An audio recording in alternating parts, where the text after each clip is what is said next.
Est-ce que cela vous est déjà arrivé de rester silencieux alors que vous saviez que vous aviez tort? Pas parce que vous étiez convaincu d'avoir raison, mais parce que quelque chose en vous refusait de céder. Peut-être vous avez déjà perdu une relation, une opportunité ou même la paix intérieure simplement parce que votre ego ne voulait pas lâcher prise.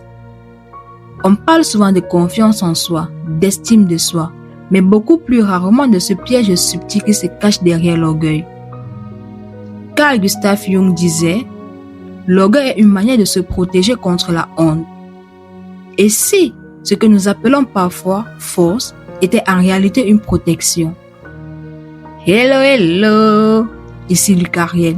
Et aujourd'hui, nous allons voir ensemble 7 signes que votre ego peut vous saboter, souvent même sans que vous ne vous en rendiez compte.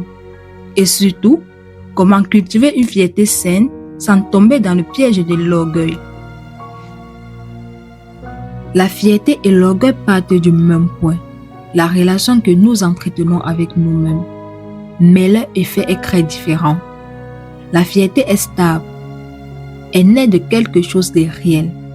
Un effort, un progrès, un engagement tenu. Elle ne cherche pas à prouver. Elle reconnaît simplement le chemin parcouru. L'orgueil, lui, cherche à protéger une image. Il ne cherche pas forcément à grandir. Il cherche à paraître solide, même quand il ne l'est pas. La fierté dit « j'avance ». L'orgueil, lui, il dit « je dois avoir raison ». La fierté rapproche, l'orgueil isole. Le plus souvent, et le plus difficile, c'est que l'orgueil ne se présente pas toujours comme un défaut. Souvent, il se présente comme une force. Voici alors 7 signaux qui peuvent indiquer que l'orgueil prend plus de place que la fierté. Peut-être certains vous parleront plus que d'autres. Signal 1. Vous préférez perdre une relation plutôt que de reconnaître vos torts. Vous savez au fond de vous que vous avez dépassé une limite, mais quelque chose en vous vous empêche de simplement dire « je me suis trompé ».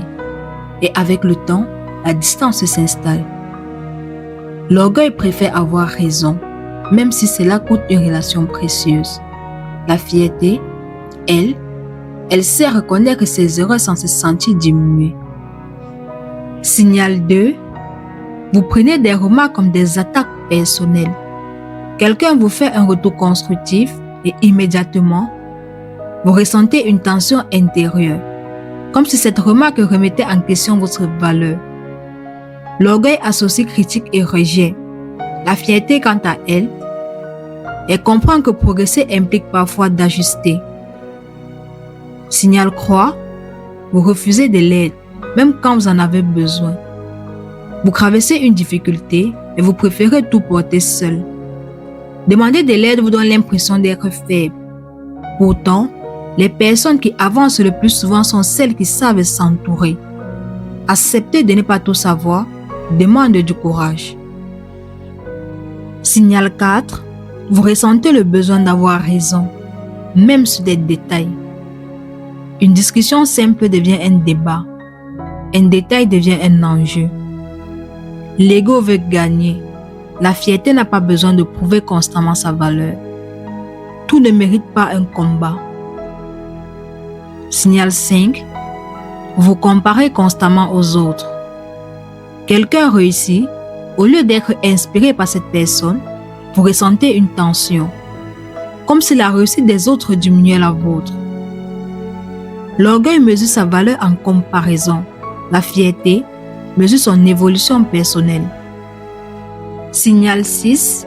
Vous avez du mal à montrer votre vulnérabilité. Exprimer un doute, une peur ou une difficulté vous semble risqué.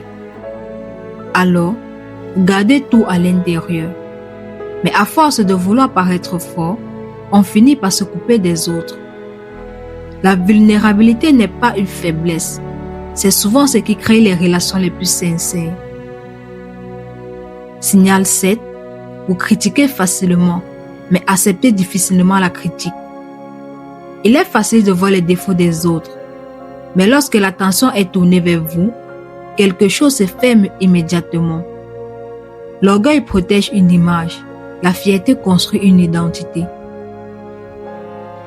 Toutefois, il y a une nuance importante. Tout ce que nous percevons comme de l'orgueil n'en est pas forcément. Parfois, une personne affirmée peut sembler arrogante, simplement parce qu'elle est sûre d'elle que nous. Une personne réservée peut sembler distante, alors qu'elle est simplement introvertie. Et parfois, ce que nous appelons orgueil chez l'autre révèle nos propres insécurités. Apprendre à faire la différence entre l'orgueil réel et l'orgueil projeté peut transformer notre manière de voir les autres et même notre manière de nous voir nous-mêmes. Alors, développer une fierté saine ne signifie pas devenir parfait. Cela signifie rester honnête avec soi-même. Voici 3 repères simples. Reconnaître ses progrès réels, même petits. Accepter de ne pas tout savoir et rester ouvert à l'apprentissage. Et se rappeler que grandir ne consiste pas à paraître fort, mais à devenir solide. L'orgueil construit une armure, la fierté développe des racines. Et ce sont les racines qui permettent de s'élever durablement. L'orgueil et la fierté racontent 2 histoires différentes, qui commencent pourtant au même endroit, notre rapport à nous-mêmes. L'un cherche à protéger, l'autre cherche à construire une réalité. Si vous souhaitez approfondir ce sujet, j'ai écrit un article complet dans lequel je détaille chaque signe avec des exemples concrets et des pistes pour avancer. Le lien est dans la description et dites-moi en commentaire, selon vous, qu'est-ce qui est le plus difficile? Reconnaître son orgueil ou accepter sa vulnérabilité? À bientôt!